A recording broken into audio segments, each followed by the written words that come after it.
ክርስቶስ ግን በደሙ የገነትን በር ከፍቶ የተማረኩ ሲኦል የገቡ የሞቱትን ከአቤል ጀምሮ የሞቱትን ነፍሳት ሁሉ ሰብስቦ ወደ ገነት አስገብቶን ያደረገው ምድር እስከ ሰማይ መሰላል ይሆን ማረጊያ ይሆን ወቢኪ ታደሰ ቀዳሜ ሁሉ ፍጥረት የፍጥረት ሁሉ መጀመሪያ የሚሆን አዳም ታደሰብሽ አለ። በሷ ማንም የሰው ልጅ የማይሰራው ነገስታቱ የማይሰሩትን ኃያላኑ የማይሰሩትን ግዙፋኑ የማይሰሩትን ረቂቃኑ የማይሰሩትን መላእክት የማይሰሩትን ጻድቃን ሰዎች የማይሰሩትን ጠበብት የማይሰሩትን ፈላስፎች የማይሰሩትን ትልቁን ሥራ የድህነቱን ሥራ ሰርቶ ነው ያረገው። ሲነሳ ማንም እንዳላስነሳው ሁሉ ሲያርግም ማንም ጌታችንን ያሳረገው የለም። ኤልያስን ያሳረገው እግዚአብሔር ነው።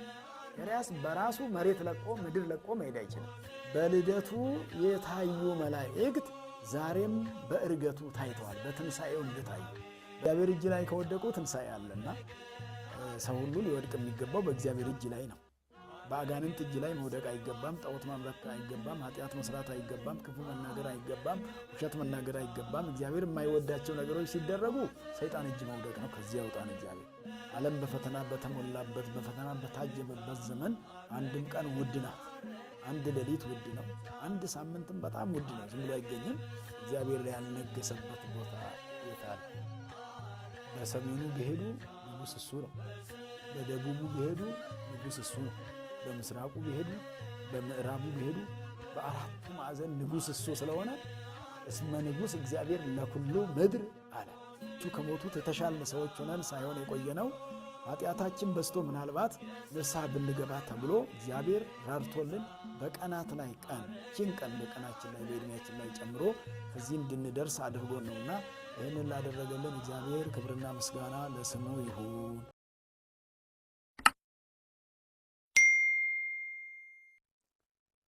በስመ አብ ወወልድ ወመንፈስ ቅዱስ አሃዱ አምላክ።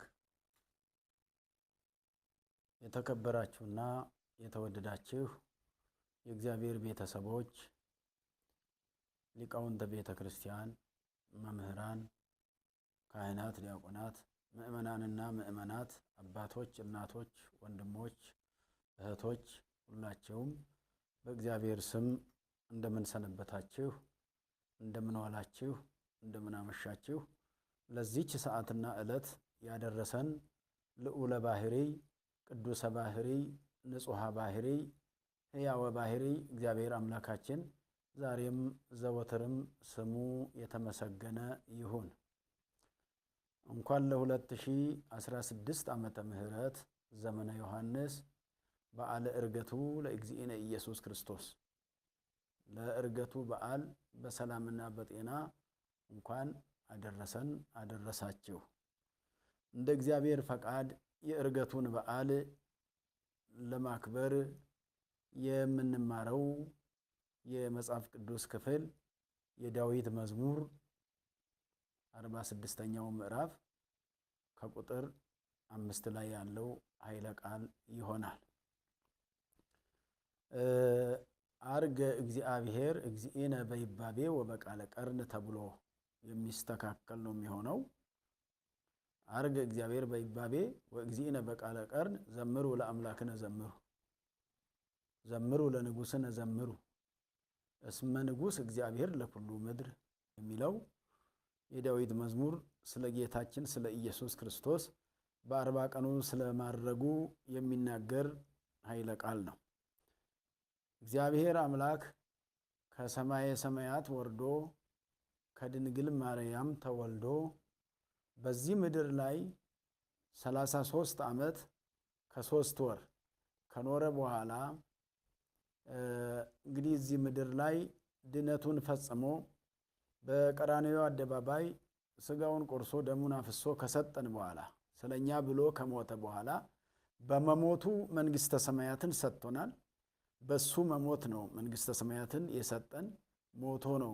ልክ በዚህ ምድር ላይ ያሉ ሰዎች በሞታቸው ጊዜ ለልጆቻቸው ያላቸውን ሀብት እንደሚናዘዙ እንደሚሰጡ መድኃኒታችን ኢየሱስ ክርስቶስም ለሰው ልጅ በሱ ክርስቶስነት ክርስቲያን ለተሰኙት በወልድ ውሉደ እግዚአብሔር ለተባሉት ልጆቹ ለተባሉት አባታችን ሆኖ አምላካችን ሆኖ ፈጣሪያችን ሆኖ እርሱ ወላጆች ለልጆቻቸው እንደሚናዘዙ በሞታቸው ጊዜ ማለት ነው። እርሱም በመሞቱ ለኛ ብሎ በመስቀል ላይ በመሞቱ መንግስተ ሰማያትን ለኛ አወረሰን ሰጠን ማለት ነው። ወላጅም በዚህ ምድር ያለውም ዝም ብሎ አይሞትም፣ ያለውን ለልጆቹ ያወርሳል። አምላካችን መድኃኒታችን ኢየሱስ ክርስቶስ የእሱ ሀብት መንግስተ ሰማያት ክብረ መንግስተ ሰማያት የመንግስተ ሰማያት ክብር ነውና ለዘላለም በሕይወት መኖርን ለኛ ሰጥቶን በሕይወት እንድንኖር አድርጎን መንግስተ ሰማያትን አውርሶን ነው ያደረገው። እያንዳንዱ በመጨረሻው ቀን መንግስተ ሰማያትን መውረስ እንዲችል አድርጎ ነው። ስለዚህ ጌታችን ኢየሱስ ክርስቶስ ሞትን ድል አድርጎ በሶስተኛው ቀን ከተነሳ በኋላ በዚህ ምድር ላይ የቆየው 40 ቀን ነው። 40 ቀንም የቆየው መጽሐፈ ኪዳን ሲያስተምር የኪዳን መጽሐፍ እያስተማረ ለቅዱሳን አባቶቻችን ሐዋርያት እንግዲህ በሰፊው ጉባኤ ሰርቶ የተገለጠበት የትንሣኤ ዕለት ተገልጧል ለሁሉም። እንደዚሁም የዳግም ትንሣኤ ለሁለተኛ ጊዜ ተገልጧል። ለሶስተኛ ጊዜ ደግሞ በተነሳ በ25ኛው ቀን ርክበ ካህናት ተብሎ የሚታወቀው በዚያ ቀን ተገልጧል። በመጨረሻው ለአራተኛ ጊዜ ግን ቢታንያ በሚባለው ስፍራ ነው ለሐዋርያት ተገልጦ ወደ ሰማይ ያረገው። ይህንን ነው እንግዲህ አስቀድሞ ነቢየ እግዚአብሔር ቅዱስ ዳዊት ስለ እርገቱ ሲናገር በመዝሙረ ዳዊት መዝሙር 46 ቁጥር 5 ላይ አርገ እግዚአብሔር በይባቤ እግዚአብሔር አምላክ በይባቤ መላእክት አረገ ወእግዚእነ በቃለ ቀርን የሚለውን ሊቃውንቱ በብሉይ ኪዳን ትርጓሜ የወንበሩ ትምህርት ተስተካክሎ ነው የሚተረጎመው። ንባቡ ተስተካክሎ አርገ እግዚአብሔር እግዚእነ በይባቤ ወበቃለ ቀርን ብሎ ይቃናል። አርገ እግዚአብሔር እግዚእነ በይባቤ ወበቃለ ቀርን፣ ጌታችን እግዚአብሔር በመላእክት ምስጋና አረገ። ቃለ ቀርን ማለት የዚህ የመለከት የጥሩምባ ድምፅ ማለት ነው። ይህንን አስቀድሞ ዳዊት የተናገረው ለዘሩባቤል ነው። ዘሩባቤል ማለት የእስራኤል ንጉሥ የነበረ ነው። ዘሩባቤል ትሩፋንን ማለት በባቢሎን የቀሩትን ይዟቸው ማለት ነው። እግዚአብሔር አምላክ በዘሩባቤል ላይ አድሮ ትሩፋንን ይዞ ሲወጣ ማለት ነው። ትሩፋንን ይዞ ሲወጣ ከ70 ዘመን በኋላ እስራኤል በምርኮ በባቢሎን የኖሩት 70 ዘመን ነው። በትንቢተ ኤርምያስ ምዕራፍ 23 ቁጥር ምዕራፍ 25 ቁጥር 25 ላይ ተመዝግቦ የምናገኘው ኤርምያስ 25 ላይ ወሃሊቆ 70 ዓም እትቤቀሎ ለንጉሠ ባቢሎን ወለኩሉ ሕዝባ፣ እስራኤል በቅጣት ምክንያት በባቢሎን 70 ዘመን ከኖሩ በኋላ ወደ ሀገራቸው ወደ ኢየሩሳሌም መልሳቸዋለሁ ብሎ እግዚአብሔር በኤርምያስ ላይ አድሮ የተናገረው እንደተፈጸመ ነው የሚያስረዳው።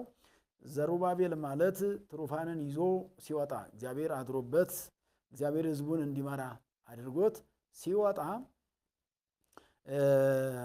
የነጋሪት ድምፅ ነጋሪት እያስጎሰመ መለከት ማለት ጥሩምባ እያስነፋ ከ70 ዘመን በኋላ ትሩፋንን ይዞ ከባቢሎን ወደ ኢየሩሳሌም ወጥቷል። ማን? ዘሩባቤል። ከባቢሎን ወደ ኢየሩሳሌም ከምርኮ ሲመለሱ ከተሰደዱበት ሲመለሱ ማለት ነው። ያ የዘሩባቤል የተማረኩትን ይዞ መውጣት እግዚአብሔር አምላካችን ኢየሱስ ክርስቶስም በሰይጣን የተማረኩትን የሰዎች ልጆች ማርኮን ያደረገው።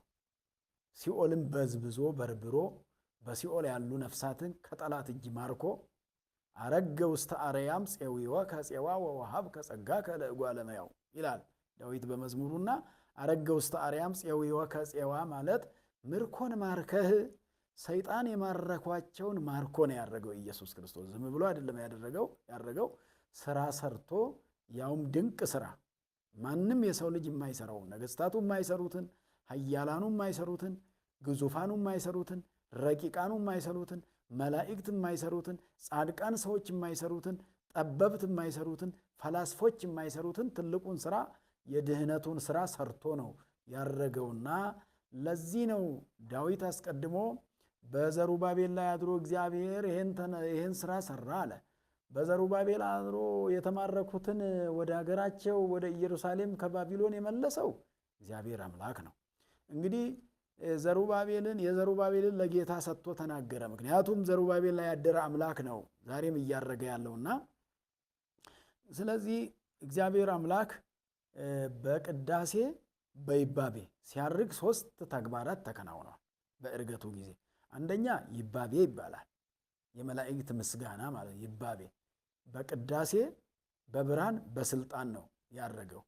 በቅዳሴ አረገ ማለት መላእክት እያመሰገኑት፣ እንደውም በግብረ ሐዋርያት ምዕራፍ 2 ላይ የምናገኘው ወአስተርአይዎሙ ክልኤቱ እደው ይላል። ወይለብሱ አልባሰ ጻዕድወ፣ ነጫጭ ልብስ ለብሰው 2 መላእክት ወይንም 2 ሰዎች ለሐዋርያት ታይተዋቸው ነበረ። ወይብልዎሙ ምንተ ትኔጽሩ ሰማይ፣ ምንድነው ወደ ሰማይ የምትመለከቱት አሏቸው ሐዋርያትን። የምታዩት ወደ ሰማይ የሚያርገው እርሱ ከናንተ ጋር የነበረ እዚህ ምድር ላይ 33 ዓመት ከ3 ወር የኖረ የተወለደ የተጠመቀ ሐዋርያትን ያስተማረ በዓለ ሆሳዕናን ያከበረ በቀራንዮ አደባባይ ላይ በመስቀል ላይ የተሰቀለ ሞትን ድል ያደረገ በከርሰ መቃብር በመቃብር ውስጥ 3 ቀንና 3 ሌሊት የኖረ ሙስና መቃብርን አጥፍቶ መቃብር ክፈቱልኝ መግነዝ ፍቱልኝ ሳይል በስልጣኑ የተነሳ ዛሬ ያረገ እርሱ ነው ብለው ቅዱሳን መላእክት ለቅዱሳን ሐዋርያት እርገቱን አብስረዋል። በዚህ ጊዜ ነው ወነሰዓቶ ደመና ወተለዓለ ወዐርገ ውስተ ሰማይ፣ ደመና ተቀበለው ይላል። ያ ደመና የዚህ የእርገት ደመና የባህሪ ክብሩ ነው። የባህሪ ክብሩን ገለጠ ለማለት ነው። ደመና የደብረ ታቦር ደመና፣ የእርገት ደመና። በደብረ ታቦር ጊዜም ደመና መጣ ጋረዳቸው ይላል። ዛሬም ደመና መጣ ይላል የእርገቱም ጊዜ። እንደዚሁም ዳግም ወደዚህ ዓለም በሚመጣበትም ጊዜ በሰማይ ደመና ይመጣል ይላል። እነዚህ ሁሉ ደመና የሚባሉት የእግዚአብሔር የባህሪ ክብሩ ነው እንጂ ደመና ቢሉ ዝም ብሎ ይሄ አሁን የምናየው ደመና ማለት አይደለም። በደመና ስለተመሰለ፣ ደመና ርቀት ስላለው፣ በደመናት ውስጥ መሄድ የሚችል አምላክ ሰማየ ሰማያት የሚያርግ ሰማያትን የፈጠረ ምድርን የፈጠረ መሆኑን ለማስረዳት በዚህ መልክ ተገልጿል። እንግዲህ በቅዳሴ ማለት እነዚህ ቅዱሳን መላእክት የብስራቱም ጊዜ ሲጸነስም ያበሰሩት መላእክት ናቸው። ቅዱስ ገብርኤል ነው ያበሰረው። መላእክት ከኢየሱስ ክርስቶስ መልካም ሥራ አጠገብ ተለይተው አያውቁም። የጽንሰቱ ዕለት ትጸንሲ ወትወልዲ ወልደ ትጸንሻለሽ ወንድ ልጅም ትወልጃለሽ ብሎ እመቤታችን ቅድስት ድንግል ማርያምን ያበሰራት ቅዱስ ገብርኤል ነው። ሰራዊተ መላእክት አልተለዩም። ብዙ ሰራዊት የሚከተሉት ቅዱስ ገብርኤል ነው እመቤታችንን ያበሰራት። የልደቱም ዕለት ደግሞ በቤተልሔም በበረት በተኛበት ዕለት ስብሐት ለእግዚአብሔር በሰማያት ወሰላም በምድር ስምረቱ ብለው ያመሰገኑ፣ በሰማይ ምስጋና ተደረገ በምድርም ፍቅር ሰላም ተወጠነ ተጀመረ ብለው ሰውና መላእክት አብረው ያመሰገኑት የልደቱ ዕለት ነው። ዮም አሐደ መርኤተ ኮኑ መላእክት ወሰብእ ከመ ይሰብሕዎ ለክርስቶስ ንጉሥ በቃለ አሚን። ንጉሥ ክርስቶስን ያመሰግኑት ዘንድ መላእክትና ሰዎች አንድ መንጋ ሆኑ ይላል። የተለያዩት ማለት ነው። እንግዲህ መላእክትና ሰዎች ተለያይተው ነበር። አብረው በገነት ያመሰግኑ የነበረው ምስጋናው ተቋርጦ 5500 ዘመን አስቆጥሮ ነበረ። ነገር ግን ኢየሱስ ክርስቶስ ያ መላእክትና ሰዎች አብረው የሚያመሰግኑትን ምስጋና እንደገና መለሰው። ዘምሩ ለአምላክነ ዘምሩ ማለት ይሄ ነው። ለአምላካችን ምስጋናን አቅርቡ አለ ዳዊት። እግዚአብሔር የሚመሰገንበት ቀን ነው አለ። የልደቱ ዕለት፣ የጥምቀቱም ዕለት፣ የእርገቱም ዕለት፣ የትንሣኤውም የስቅለቱም የምስጋና ቀኖች ናቸው አለ። ስለዚህ በልደቱ የታዩ መላእክት ዛሬም በእርገቱ ታይተዋል፣ በትንሣኤው እንደታዩ። በትንሣኤው ጊዜ መላእክት ነጫጭ ልብስ ለብሰው ይላል። ይህ እንግዲህ ወራተ ፍሥሕት ሲሉ ነው፣ የደስታ ወቅት ነው ሲሉ ነው፣ ዘመነ ሰላም ሲሉ ነው። የትንሣኤው ጊዜ አንዱ መልአክ ግርጌ አንዱ ራስጌ ሆነው እንደታዩ ሁሉ ዛሬም በእርገቱም ነጫጭ ልብስ ለብሰው ታዩ። መላእክት አካል ስለሌላቸው በሰው አምሳል ነው የሚገለጡት። ለዚህ ሰዎች ለመላእክቱ ማነው ለቅዱሳን ሐዋርያት ታዩአቸው የሚለው በመላእክቱ በሰው አምሳል ሕዝቅኤል ዘነጸረከ በአምሳለ ብእሲ ክቡር ምስለ ገጽ ላይም ወአንበሳ ወቀሊል ንስር። እንግዲህ ቅዱስ ገብርኤልን መልኩን ሲደርስ ደራሲው ዘነጸረክ በአምሳለ ብእሲ ክቡር፣ ክቡር በሆነው በሰው አምሳል ሕዝቅኤል ያየህ ቅዱስ ገብርኤል ሆይ ማለት ነው። ምስለ ገጸ ላይም ማለት ገጸ ላይም፣ ገጸ ንስር፣ ገጸ አንበሳ፣ ገጸ ብእሲ የሚባሉ ናቸውና ሊቀ መላእክት ቅዱስ ገብርኤል ሆይ ሕዝቅኤል ያየህ በሰው አምሳል ነው እንጂ ሰው ሆነ አይደለም፣ አካል ስለሌለ ብሎ ደራሲው በዚህ መልክ ሰላም ለዝክረ ስምከ ዘኢይተረጎም ምስጢር ባሕቱ ይመስል ብሂለ እግዚእ ወገብር ገብርኤል ኪሩብ ጸዋሪ አብይ መንበር፣ ታላቅ መንበርን የምትሸከም ኪሩባዊ የሆንክ ገብርኤል ሆይ ሕዝቅኤል በሰው አምሳል አየህ ተብሎ እንደተናገረው መላእክቱ ሲገለጹ በሰው አምሳል ነው። በሚታወቀው በሰው አምሳል ተገልጸው ንግግራቸውም የሰው ቋንቋ ነው። ለምሳሌ ሐዋርያትን እያናገሩ ያሉት አሁን መላእክቱ ከእናንተ ዘንድ የነበረው ወደ ሰማይ አረገ፣ እሱ ነው ያረገው፣ እሱ ነው የወጣው፣ እያያችሁት እየሄደ ያለው እሱ ነው የሚሏቸው ለሐዋርያት በዕብራይስጥ ቋንቋ ነው። ምክንያቱም ሐዋርያት የሚያውቁት ቋንቋ ዕብራይስጥ ነው። በሚያውቁት ቋንቋ ነው የሚያናግሩ።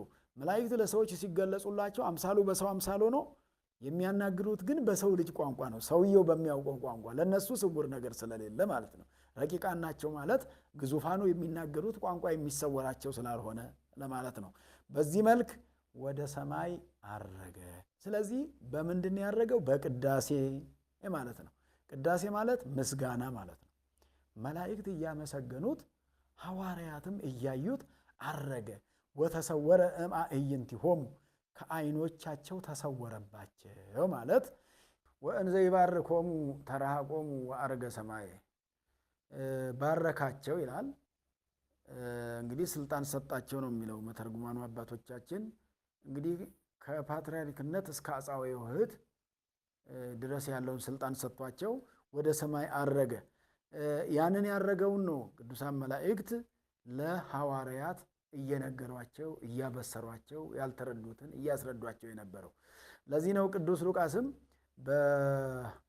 በሉቃስ ወንጌል ምዕራፍ 24 ከቁጥር 50 ጀምሮ ስናነበው ወእምዝ አውፅኦሙ አፍአ እስከ ቢታንያ፣ ከዚህ በኋላ ይላል ትከውኑን ሰማዕትየ፣ መንፈስ ቅዱስ ይወርድላችኋል፣ እናንተ በኢየሩሳሌም ቆዩ ኃይልን ከላይ እስከምታገኙ ድረስ ብሎ ከነገራቸው በኋላ ለቅዱሳን አባቶቻችን ሐዋርያት ወደ ውጭ አወጣቸው ይላል። እስከ ቢታንያም አደረሳቸው ይላል። ወአንስአ እዴሁ፣ እጁን አነሳ፣ ወባረኮሙ፣ ባረካቸው ይላል። እጁን አንስቶ በሁለት እጁ ኢየሱስ ክርስቶስ ባረካቸው። ይሄ ካህናትም እጃቸውን አንስተው ምእመናንን እንዲባርኩ የሚያሳይ ነው። ይህ እንግዲህ በኦሪት ዘሌዋውያንም የተለመደ የኦሪቱ ስርዓት አለ። የኦሪቱ ካህን አሮን ነበረ፣ የብሉይ ኪዳን ካህን። መስዋዕቱም የኦሪት ነው። ዞሮ ዞሮ ያ የመስዋዕቱ ያለፈ መስዋዕት ቢሆንም ቅሉ በዚያ ዘመን ለመጽናኛ የሆናቸው ዘንድ አሮን ሕዝቡን ሲባርክ በኦሪት ዘሌዋውያን ምዕራፍ 9 ቁጥር 13 ላይ የተነገረ ነገር አለ። ወአልዓለ አሮን እዴሁ ላዕለ ሕዝብ፣ አሮን እጁን አነሳ በሕዝቡ ላይ ይላል። አነሳና ወባረኮሙ፣ ባረካቸው ይላል። አሮን እጁን አንስቶ ሕዝቡን ባረካቸው። ዛሬም እግዚአብሔር ይባርከን፣ በረከቱን ያድለን፣ ሀገራችን ኢትዮጵያን እግዚአብሔር ይባርክልን። እዛ መሰረት ጌታ ኢየሱስ ክርስቶስም ሕዝቡ በለመደው የዘመነ ድነት የአዲስ ኪዳን ቢሆንም ሕዝቡ መባረክ የለመደ ስለነበረ በዚያ ቡራኬ ወአንሳ እዴሁ፣ እጆቹን አንስቶ ባረካቸው። ባረካቸው። ወእንዘ ይባርኮሙ ተረሃቆሙ፣ ከባረካቸውም በኋላ እየራቃቸው ሄደ። የርቀት አይደለ፣ ሲያዩት ከዓይናቸው ላይ እየራቀ ሲሄድ ደመና ከሰማይ መጥታ ወነሰዓቶ ደመና ወተለዓለ ወአርገ ሰማይ፣ ደመና ተቀበለችው ወደ ሰማይ አረገ ይላል። እንግዲህ ስልጣን ሰጣቸው እስከ ፓትርያርክነት ድረስ፣ ከአጻዊ ውህት እስከ ፓትርያርክ ድረስ ያለውን ስልጣን ለቅዱሳን አባቶቻችን ሰጥቶ ያረገበት። በብርሃን ማለት ደግሞ ብርሃን ለብሶ ብርሃን ተጎናጽፎ ነው ያረገው። በትንሣኤም ጊዜ ብርሃን ለብሶ ብርሃን ተጎናጽፎ እንደተነሳ አሁንም በእርገቱም በብርሃን፣ ምክንያቱም አምላከ ብርሃን ብለን የምናመሰግነው የብርሃን አምላክ ነውና ረቂቁንም ብርሃን ግዙፍንም ብርሃን ለሰው ልጅ የሰጠ እሱ ነው። ረቂቁን ብርሃን ማለት በመንግሥተ ሰማያት ወደፊት ከሞት በኋላ የምናየው ብርሃን አሁን ደግሞ ግዙፉ ብርሃን ማለት የሚታየው ይሄ የፀሐይ ብርሃን፣ የጨረቃ ብርሃን፣ የከዋክብት ብርሃን፣ በዚህ ምድር ላይ የምናየውን ብርሃን የሰጠን ግዙፉን ብርሃን የሰጠን እሱ ነው። ግዙፉን ብርሃን ብቻ አይደለም ረቂቁንም ብርሃን ጭምር የሰጠን አምላክ ነውና በብርሃን አረገ ብለው መተርጉማኑ ያስቀምጣሉ። እንደዚሁም በስልጣን አረገ ሲባል በራሱ ስልጣን ነው። ሲነሳ ማንም እንዳላስነሳው ሁሉ ሲያርግም ማንም ጌታችንን ያሳረገው የለም። ለምሳሌ በብሉይ ኪዳን መጽሐፍ ስንመለከተው ነቢየ እግዚአብሔር ኤልያስን እግዚአብሔር አሳረገው ይላል። ወአይረጎ ለኤልያስ ሰማይ፣ ኤልያስን ወደ ሰማይ አሳረገው ይላል። ኤልያስን እግዚአብሔር ነው ያሳረገው፣ ወይንም እግዚአብሔር ነው ወደ ላይ ያወጣው። አረገ ማለት ወጣ ከሆነ አይረገ ማለት ደግሞ አወጣ ነውና ኤልያስን ወደ ሰማይ ያወጣው እነ ሄኖክን ከሞት የሰወራቸው ቅዱስ ጳውሎስ በዕብራውያን ምዕራፍ 11 ላይ እንደመዘገበውና እንዳስረዳው እነ ዕዝራን የሰወራቸው ወይሴውርያነ በደመና የተመረጡትን በደመና ይሰውራቸዋል፣ ክብር ይሰጣቸዋል ተብሎ እንደተነገረ ሁሉ ኤልያስን ያሳረገው እግዚአብሔር ነው። ኤልያስ በራሱ መሬት ለቆ ምድር ለቆ መሄድ አይችልም። ደመና ላይም ሊንጠለጠል አይችልም። እንደውም ኤልሳ ጋራ ሲጓዙ ኤልሳ ሲለምነው በአንተ ያደረው መንፈስ ቅዱስ፣ መንፈስ ረድኤት፣ መንፈሰ ትንቢት በእኔ ላይ እጥፍ ድርብ ሆኖ ይደር ብሎ ነበር። ማን? ኤልሳ። እያሳረገው ያለው ግን በአውሎ ነፋስ የነጠቀው ኤልያስን እግዚአብሔር ነው። ስለዚህ ኤልያስን ያሳረገው እግዚአብሔር ነው። ወልድ ኢየሱስ ክርስቶስን ያሳረገው ግን ማንም አይደለም፣ ራሱን ያረገው ማለት ነው። አርገ ይለዋል እንጂ አይረጎ አይለውም። በየሃይማኖተ አበው በሊቃውንቱ መጻሕፍትም ስንመለከት ወአልቦዛ አይረጎ ለኢየሱስ፣ ኢየሱስን ወደ ሰማይ ያሳረገው ሌላ ማንም የለም። ኤልያስን ያሳረገው እሱ ሲሆን እሱን ግን ሌላ ስለማያሳረገው አርገ በስልጣን አረገ ተብሎ የሚተረጎመው ከዚህ አንጻር ነው።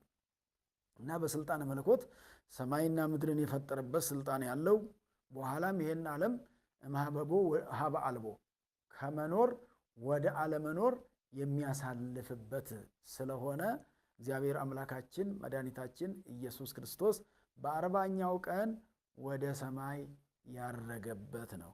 እንግዲህ ይህ እርገት የሥጋ እርገት ነው።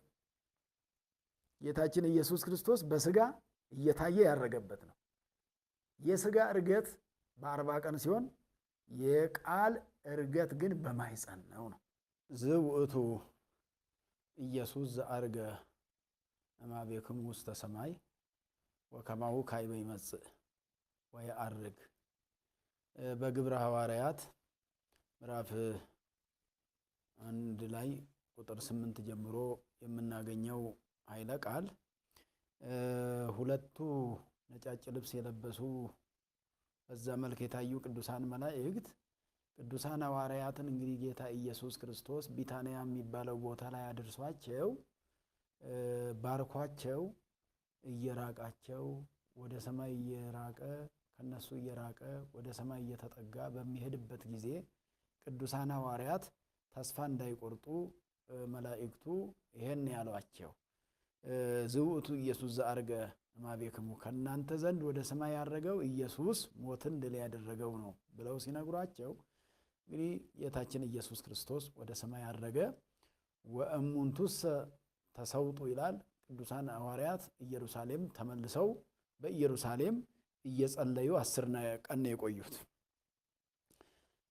ጌታ ኢየሱስ ክርስቶስ ካረገ በኋላ በአንድ ቦታ ሆነው መንፈስ ቅዱስን እስከሚቀበሉ ድረስ። ምክንያቱም ጌታችን ኢየሱስ ክርስቶስ አንትሙሰ ንበሩ ሀገረ ኢየሩሳሌም እስከትለብሱ ኃይለ እምአርያም ከላይ ኃይል እስከምታገኙ ድረስ ሰማያዊ ሀብትን ሰማያዊ ዕውቀትን ገንዘብ እስከምታደርጉ ድረስ በኢየሩሳሌም ከተማ ቆዩ ነው ያላቸው ጌታችን ኢየሱስ ክርስቶስ።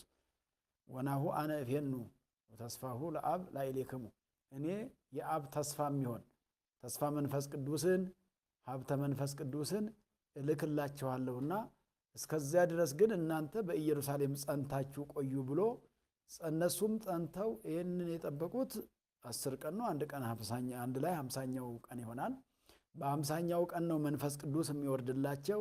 እስከዛ ቅዱሳን አባቶቻችን ሐዋርያት ጸንተው በኢየሩሳሌም ቆይተዋል። ዛሬም ጸንቶ የቆየ ሰማያዊ ሀብትን ሰማያዊ ዕውቀትን ገንዘብ ያደርጋል። ጽናት አስፈላጊ ነው። ለክርስቲያን ጽናት ነው የሚያስፈልገው። መንግሥተ ሰማያት መውረስ የሚቻለው በመከራ ውስጥ በመጽናት ነው። በፈተና ውስጥ በመጽናት ነው። የዓለም ፈተና ውዝግቡ ብዙ ነው። የማያጸና ፈተና ይመጣል። የማይቋቋሙት የሚከብድ ፈተና ይመጣል። ክርስትና ግን በእሳት ውስጥም ሆኖ እግዚአብሔርን ማመስገን ነውና በመከራ ውስጥም ሆኖ እግዚአብሔር ሲመሰገን ነው ክርስትና የሚሆነው ትርጉም የሚያገኘውና አምላካችን መድኃኒታችን ኢየሱስ ክርስቶስም ለእኛ ሰማያዊ ሀብትን ሰማያዊ ዕውቀትን የሰጠን መከራን ተቀብሎ ነው። በብዙ መከራ ነው። ለዛ ነው በዕብራውያን ላይ ተጽፎ የምናገኘውም እስመ በብዙ ጻማ አለወነ ንባአ ለመንግሥተ እግዚአብሔር፣ መንግሥተ ሰማያት የምንገባው በብዙ መከራ ነው አለ። በብዙ መከራ በብዙ ድካም ነው አለ ጸሐፊው።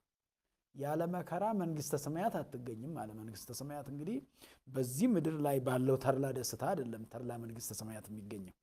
እዚህ ምድር ላይ መከራው ሲበዛ እውነተኛ መከራ ከሆነ፣ በሃይማኖት ውስጥ ያለ መከራ ከሆነ፣ በሃይማኖት ጸንተን የምንቀበለው መከራ ካለ ዋጋ ያሰጣል። ዋጋ የሚያሰጥ መከራ አለ፣ ዋጋ የማያሰጥ መከራ አለ። በከንቱ በማይረባ ነገር መከራ ቢቀበሉ ዋጋ አያሰጥም።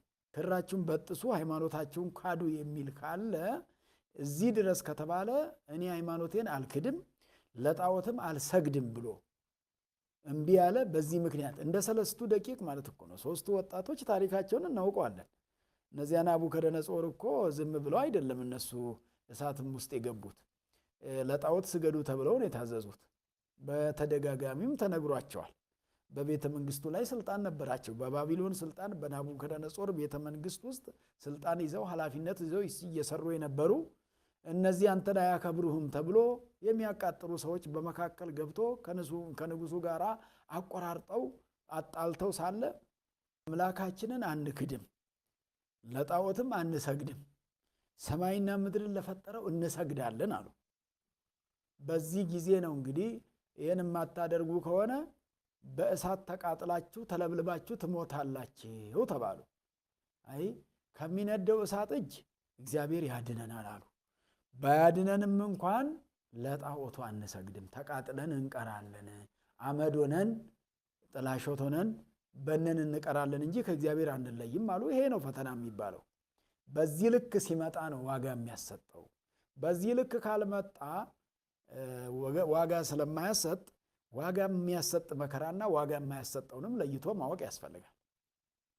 ሃይማኖታዊ ጉዳይ ከሆነ ሃይማኖቱ በሰማይ ዋጋ ሊያሰጠን ስለሆነ በሃይማኖታችን ምክንያት የምንቀበለው መከራ በሰማይ ዋጋ የምናገኝበት ስለሚሆን በፈተና ውስጥ እንኳን ጸንቶ እንግዲህ አባቶቻችን ሐዋርያት 10 ቀን ብቻ አይደለም እስከ መጨረሻው ኃይል ከላይ እስኪያገኙ ቆዩ። መንፈስ ቅዱስ ወረደላቸው። መንፈስ ቅዱስን ተቀበሉ። ሰማያዊ ሀብትን ሰማያዊ ዕውቀትን ገንዘብ አድርገው ዓለምን ዞሮ ያስተማሩ። ዓለም ዳርቻ ድረስ ቃላቸው ወጣ ብሎ ዳዊት በመዝሙር 18ኛው መዝሙር ላይ የተናገረው ስብከታቸው አራቱ ማዕዘን የተዳረሰላቸው ጸንተው መንፈስ ቅዱስን ስለተቀበሉ ነው። ከመጽናታቸው የተነሳ ሌሎቹን ሊያጸኑ ችለዋል። ስለዚህ እዚህ እርገት ላይ አንድ ቃል የሚነገር አለ። የሊቁ ቃል አርገ ከመያለቡ እርገተ ጻድቃን፣ የጻድቃን ነፍሳትን እርገት ሊያሳይ አረገ ይላል። ዝም ብሎ አይደለም ያረገው። ለኛ ቅድም እንዳልኩት የተማረኩትን ማርኮ ወደ ቦታቸው ወደ ገነት መልሶ ነው። ከገነት ተማርከው ሲኦል የሄዱትን ከሲኦል ማርኮ ወደ ገነት ወደ ቦታቸው መልሶ ነው ያረገው። በዚህ በማረጉ ደግሞ በሱ በማረግ የኛ ነፍስ ወደ ሰማይ የምታርግ ሆናለች። ወደ ሲኦል መውረዷ ቀርቶ ወደ ገነት የምትገባ ሆናለች። ከዛ በፊት ሰው ሲሞት ነፍሱ ወደ ሲኦል ቁልቁል ነበር የምትወርደው። የገሃነም ደጆች፣ የገሃነም በሮች፣ የገሃነም ቤቶች እስኪሞሉ ድረስ አሚሃ ይትፌነዋ ነፍሳት ውስተ ገሃነም እስከ ይመላ አብያተ ሞት፣ የሞት ቤቶች እስኪሞሉ ድረስ ይላል። ነፍሳት ወደ ሲኦል ይላኩ ነበር፣ ይወረወሩ ነበረ፣ ይኮነኑ ነበረ።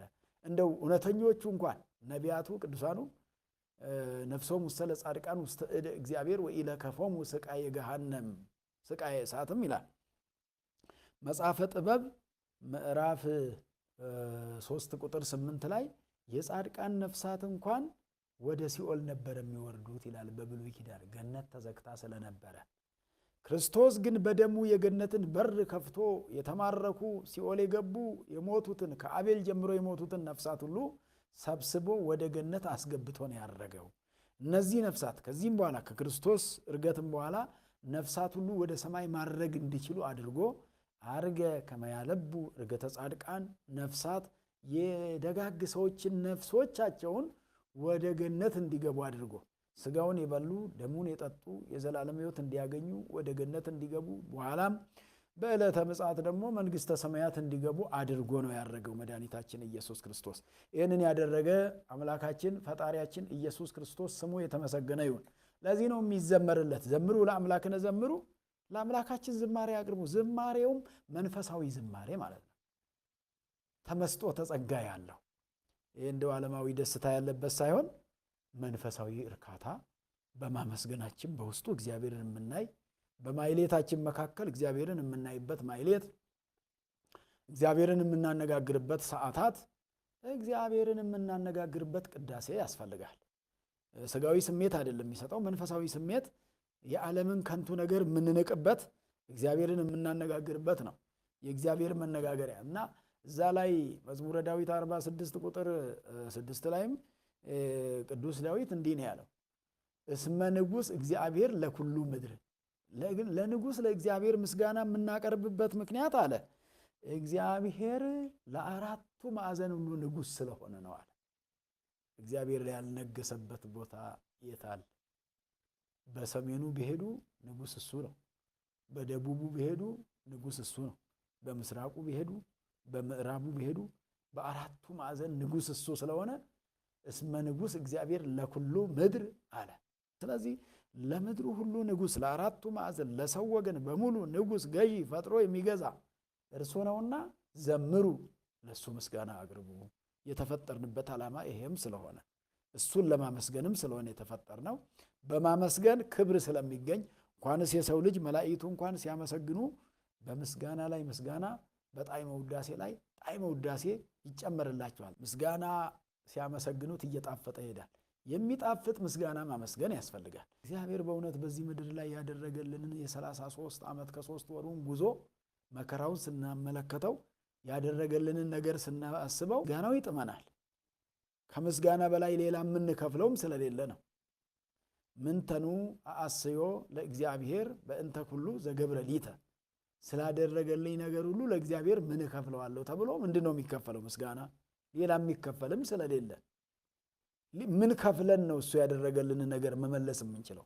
ስለማንችል በምስጋና ላይ ምስጋና፣ በውዳሴ ላይ ውዳሴ፣ እውነተኛ ውዳሴ። ታዲያ የእግዚአብሔርን ምስጋና ለሰዎች እንዳንሰጥ ያስፈልጋል። ውዳሴ ከንቱ ይባላል ለሰው ሲሰጥ። ለእግዚአብሔር ሲሰጥ ምስጋናው በቦታው ነው፣ ለእሱ የባህሪው ስለሆነ ተገቢው ነው። ለሰዎች የሚሰጡ ያለ ቦታው የሆኑ ውዳሴዎች ግን ምናልባት ሞራል ለመስጠት እንዲበረታ ወድሶ በዘኢኮነ ድልወቱ እስመ ተወድሶ ይሁቦ ኃይለ ወይዌስኮ ይላል መክብብ በመጽሐፉ ላይ። ሰውን እንዲበረታ እንደ ሞራል ያለ ምስጋና ስጠው ይላል። ማበረታቻ ከሆነ ደካማውን ለማበርታት ከሆነ በተቀረ ስልጣን አለ ወይ ከሱ ይሄ ይገኛል፣ ይሄን ያንጠባጥብልኛል፣ ይሄን ያተርፈኛል ተብሎ የሚሰጥ ምስጋና ግን ከንቱ ውዳሴ ነው። ለተወደሰውም የማይጠቅም ለሚያወድሰውም የማይጠቅም ምስጋና ማለት ነው። ከእንዲህ አይነቱ ከከንቱ ምስጋና ከከንቱ ውዳሴ እግዚአብሔር ይሰውረን። ክርስቲያን እውነትን እውነት ይላል፣ ሐሰትን ሐሰት ይላል እንጂ በከንቱ ውዳሴ ሸፍኖ አይኖርም አይደረግምና ዋጋም ስለማይሰጥ አጉል ድካምም ስለሆነ ከክርስትና መስመርም ስለሚያወጣ የማያስፈልግ ስለሆነ ስለዚህ በሱ ማድረግ ነፍሳትንም ወደ ሰማይ አሳርጓልና በሱ ማድረግ የሁላችንም ነፍስ የምታረግበትን መንገድ አግኝታለች ማለት ነው። የማረጊያ መንገድ ሰጥቷታል። ሰማዩ ተሰነጠቀ፣ ወደ ሰማይ ማድረግ ተችሏል። ነፍሳት ወደ ሰማይ ወአርገ ሰማይ ማለት ወደ ሰማይ ከምድር ወደ ሰማይ።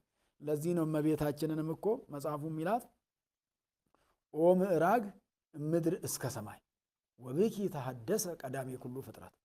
ከምድር እስከ ሰማይ መሰላል የሆንሽ አለ እመቤታችንን።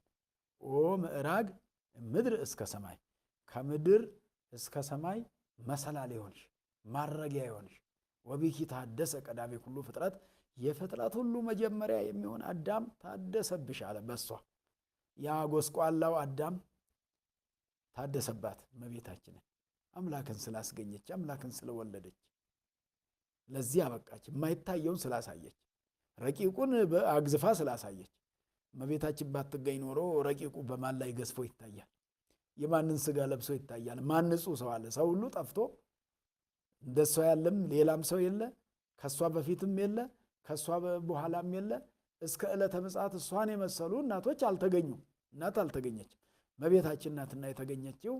በመሰላል ከምድር ወደ ሰማይ ይወጡበታል፣ ከላይ ደግሞ ወደ ታች ይወርዱበታል።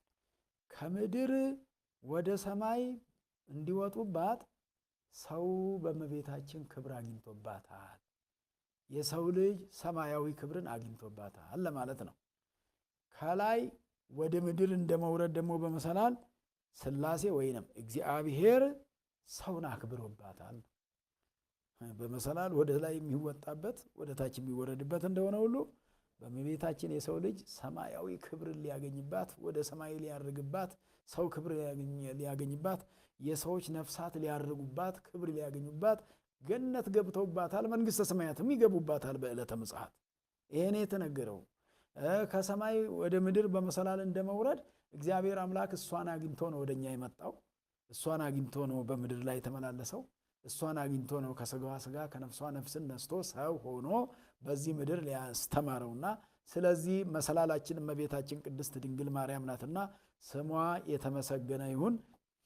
እንግዲህ እግዚአብሔር አምላክ ከሦስቱ አካላት አንዱ አካል፣ ከሦስቱ ቅዱስ አንዱ ቅዱስ ቅዱስ ቅዱስ ቅዱስ ተብለው የሚመሰገኑ ሥላሴ ከሦስቱ ቅዱስ አንዱ ቅዱስ ወልድ ቅዱስ እግዚአብሔር ወልድ በተለየ አካሉ ነው። ሥላሴ በአካል ሦስት ናቸውና በተለየ አካሉ ወልድ ከእመቤታችን ከሥጋዋ ሥጋን ከነፍሷ ነፍስን ነስቶ ከሷ ተወልዶ በምድር ላይ 33 ዓመት ከ3 ወር ነው የቆየው። የ33 ዓመቱ እንግዲህ አንድ ላይ ሲቆይ 33ቱ ዓመት የማዳን ሥራ የሰራበት ነው። የማዳን ሥራ ማለት ቅዱስ ኤፍሬም በሰኞ ውዳሴ ማርያም ፈነወ ለነ መዝራኤቶ ልዑለ ይላል። ረቂቅ ክንዱን ላከልን ይላል። ረቂቅ ክንዱን የሚልከው እግዚአብሔር አብ ነው። ክንድ የተባለው እግዚአብሔር ወልድ ነው። እግዚአብሔር ወልድ ለእግዚአብሔር አብ እዱ መዝራኤቱ ይባልለታል። እድ ማለት እጅ ማለት ነው። መዝራኤቱ ማለት ክንዱ ማለት ነው። በአንድ ሰው ተፈጥሮ ነው ይሄ ምሳሌ የተነገረው። በአንድ ሰው ተፈጥሮ ማለት ሰው እንግዲህ ሲፈጠር ሙሉ አካል አለው። ከአካሉ ጋር ደግሞ ክንድ አለው፣ እጅ አለው። ስራዎችን የሚሰራው ሰው የሚሰራው በመላ አካሉ አይደለም፣ በእጁ ነው የሚሰራው። ሰው በእጁ በቅርበት የተቀመጠን ነገር በእጅ ያረቅበታል፣ የራቀውን ነገር ያቀርብበታል፣ የወደቀ ነገርም ያነሳበታል።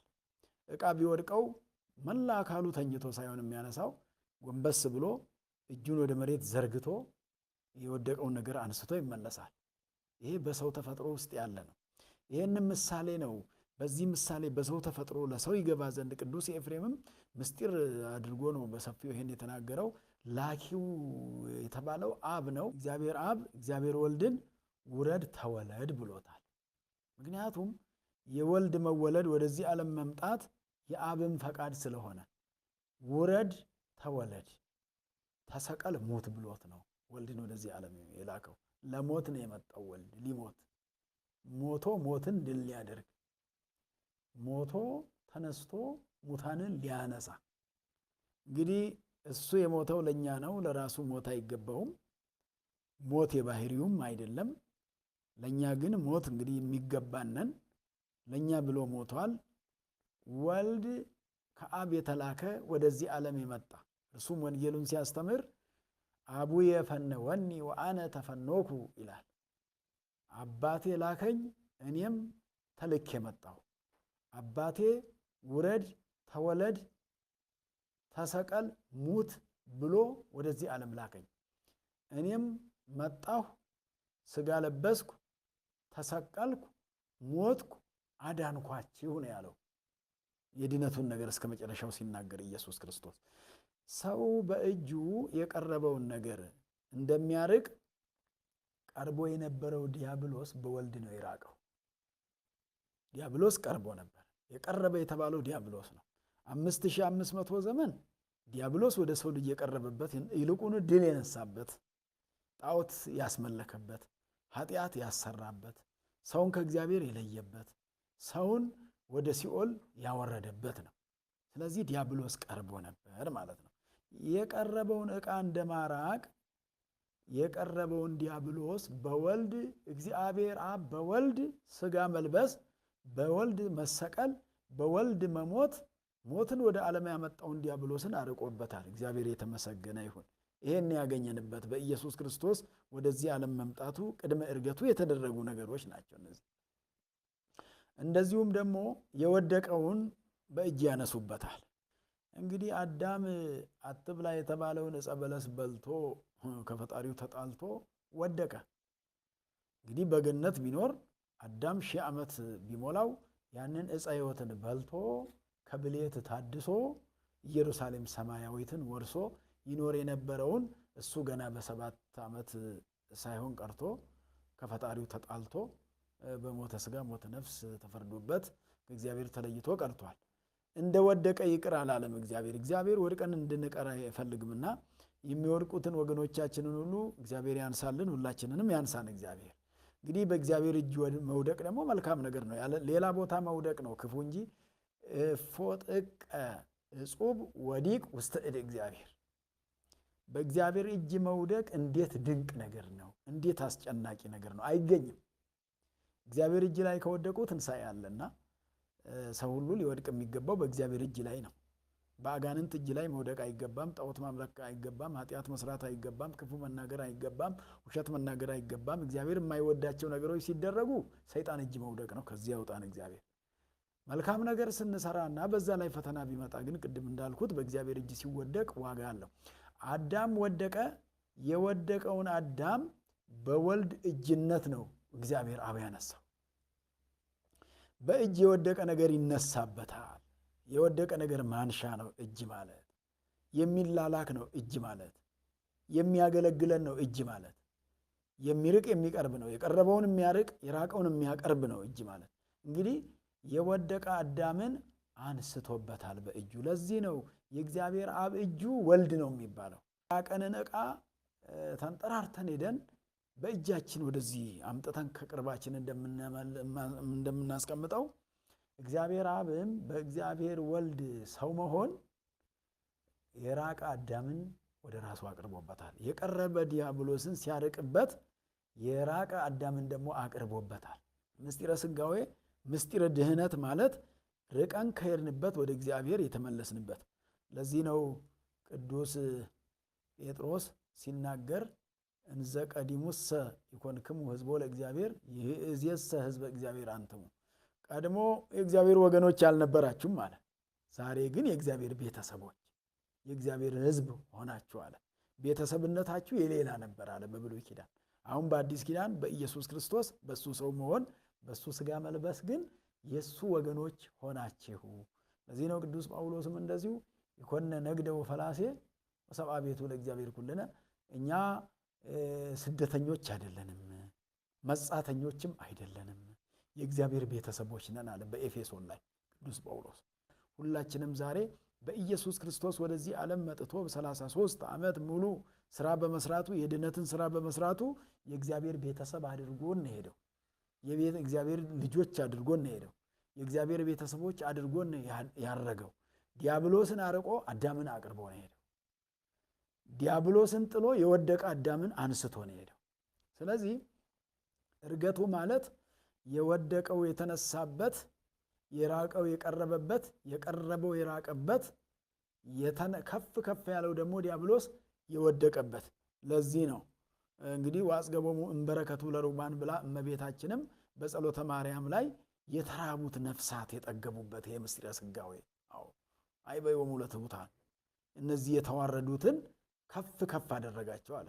የተዋረዱ ነፍሳት የከበሩበት ክብር ያገኙበት የተዋረደው የሰው ልጅ የከበረበት ምስጢረ ሥጋዌ ምስጢረ ድህነት ነው። ስለዚህ ክብር ያገኘንበት ስለሆነ አምላካችን መድኃኒታችን ኢየሱስ ክርስቶስ በዚህ ምድር ላይ 33 ዘመን በኖረበት ኑሮው ለእኛ ነው የኖረልን፣ ለእኛ ነው መከራ የተቀበለልን፣ ለራሱ አይደለም። እርሱ ከብር አይል ክቡር ነው፣ ጻድቅ አይል ጻድቅ ነው። በድሎ ለይቅርታ አልተሰቀለም፣ አልተገረፈም። እንደ ጻድቃን ደግሞ ለእሴት አይደለም ማለት ለዋጋ አሰየ ሰጥ የሚል ግሳልና እሴት ማለት ዋጋ ነውና በመሰቀሉ የሚያገኝበት ዋጋ አልነበረም። ሰውን ነው ባለ ዋጋ ያደረገው። በመሰቀሉ ክብር አያገኝበትም፣ ተዋርዶበታል። እኛ ግን ከብረንበታል። እንደዚሁም ደግሞ እንግዲህ ስለ ዕርገት ስናነሳ በዚህ በዮሐንስ ወንጌል ምዕራፍ 3 ቁጥር 13 ላይ ወአልቦ ዘዐርገ ውስተ ሰማይ ዘእንበለ ዘወረደ ወልደ እጓለ እመሕያው ክርስቶስ፣ ከሰማይ ከወረደው በስተቀር ወደ ሰማይ ያረገ የለም ይላል። ከሰማይ ወደ እኛ ሲወርድም አንድ አካል ነው፣ አንድ ባህሪ ነው። ተመልሶ ወደ ሰማይም ሲያርግ አንድ አካል አንድ ባህሪ ነው። እንግዲህ አንዳንዶቹ ሲሰናከሉ ተመልሶ ሲያርግ ተጨማሪ ሌላ ይዞ እንዳረገ የሚያስቡ አሉ። በኢትዮጵያ ኦርቶዶክስ ተዋሕዶ ቤተክርስቲያናችን አስተምሮና አስተረጓጓም የዚህ ወንጌል ትርጓሜ ሌሎቹን ትርፍ ነገር እንዳለ የሚያስቡትን ሁሉ በደንብ አስረግጦ መልስ ይሰጣቸዋል። ወአልቦ ዘዐርገ ውስተ ሰማይ ዘእንበለ ዘወረደ፣ ከሰማይ ከወረደው በስተቀር ያረገ የለም ማለት። ምክንያቱም አንድ አካል አንድ ባህሪ ነው የወረደው። ከመቤታችን ከስጋዋ ስጋ ከነፍሷ ነፍስን ነስቶ አንድ አካል አንድ ባህሪ ነው የሆነው። አንድ አካል አንድ ባህሪ እርሱ ነው ያረገው። ወልድ ነው የወረደው፣ ተዋህዶ ነው ያረገው። ሌላ ዘኢያውረደ አይረገ ይላል ቅዱስ ያሬድ በዚህ በድጓው ትምህርቱ በድርሰቱ ዘኢያውረደ አይረገ ይላል። ከሰማይ ያላወረደውን አሳረገ ማለት ደግሞ ስጋ ከሰማይ አልመጣም ነው።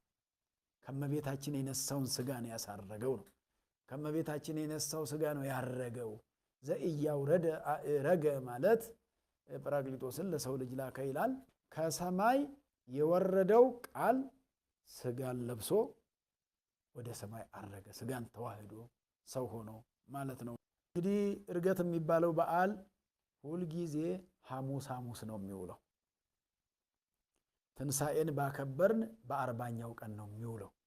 ልክ ያኔም ጌታ ኢየሱስ ክርስቶስ ሞቶ ከተነሳ በኋላ በ40ኛው ቀን እንዳረገ ዛሬም እኛ መስከረም 1 ቀን ባሕረ ሐሳብ ወይንም ሐሳበ ባሕር የዘመን ቁጥር በሚወጣበት ጊዜ በባሕረ ሐሳቡ የሚወጡ አጽዋማት በዓላት አሉ። ከነሱ መካከል አንዱም በዓል በዓለ ዕርገቱ ለኢየሱስ ክርስቶስ ነው። የኢየሱስ ክርስቶስ የዕርገቱ በዓል ነው። የዕርገቱ በዓል እንግዲህ ከሐሙስ እንዳይወጣ በዓለ ቅዱስ ዲሜጥሮስ የተመኘው ምኞት ነበረው። መንፈስ ቅዱስም የተመኙትን መግለጽ ልማድ ነውና ገልጾለታል። ለምሳሌ ትንሣኤን ከእሁድ እንዳይወጣ ተመኝቷል። በዓለ ጰራቅሊጦስንም ከእሁድ እንዳይወጣ ተመኝቷል። እንደተመኘው በዛ ልክ ነው ያደረገለት እግዚአብሔር የገለጸለት። አጽዋማትን በዓላትን የሚያወጣበት መጥቅ አበክቴ ገልጾለት በነዛ የሚወጡ ናቸውና ትንሣኤ እሁድ ከዋለ ዕርገት ደግሞ ሐሙስ ነው የሚውለው ማለት ነው። የእሁድ 40ኛው ቀን ሐሙስ ላይ ነው የሚውለው።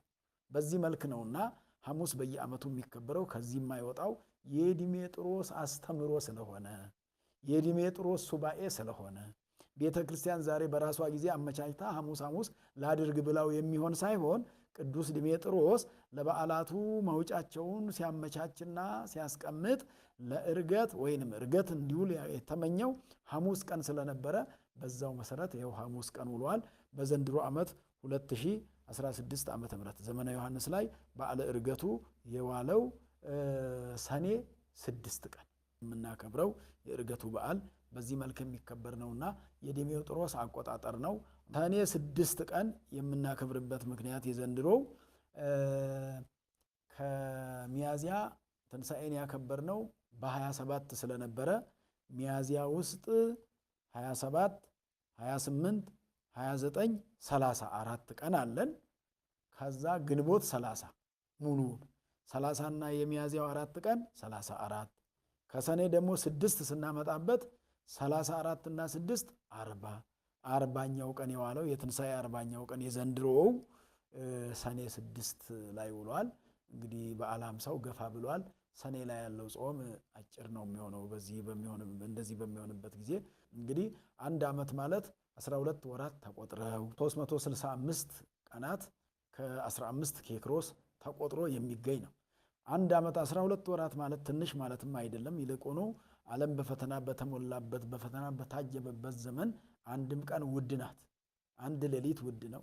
አንድ ሳምንትም በጣም ውድ ነው። ዝም ብሎ አይገኝም።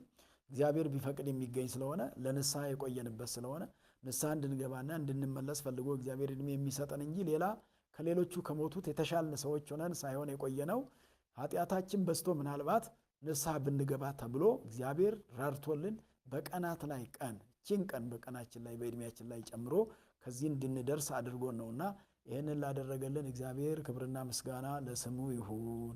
እንኳን ለብርሃነ ዕርገቱ በሰላም በጤና አደረሰን አደረሳችሁ።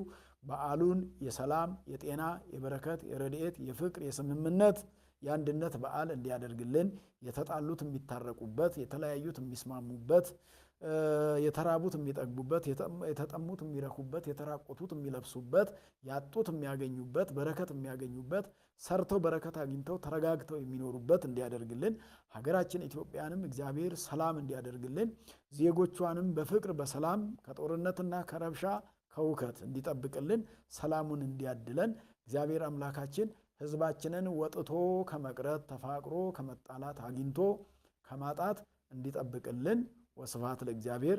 ይቆየን።